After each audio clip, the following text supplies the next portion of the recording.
জীবনে অনেক ফ্রেন্ড ছিল, কিন্তু তোদের মতো কেউ হবে না রে। প্রতিটা মুহূর্তে আমি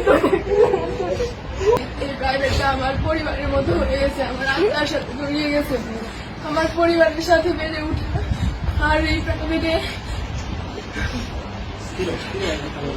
আর আমাকে সমাজকর্মের স্বপ্ন শিখাইছে যে কিভাবে নিজের অন্তরে লুকিয়ে থাকা প্রতিভাকে জাগিয়ে তুলতে হয়, কিভাবে স্বপ্নকে বড় করতে তুলতে হয়।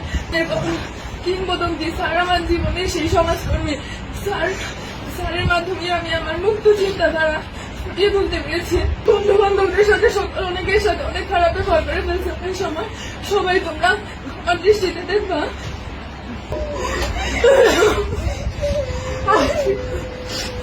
দীর্ঘ 12 বছর পড়াশোনা জীবনে অনেক স্যারের সাথে পরিচয় হয়েছে, অনেক বন্ধু বান্ধবের সাথে পরিচয় হয়েছে, কিন্তু স্বামী স্যারের মতো কেউ হয়ে উঠবে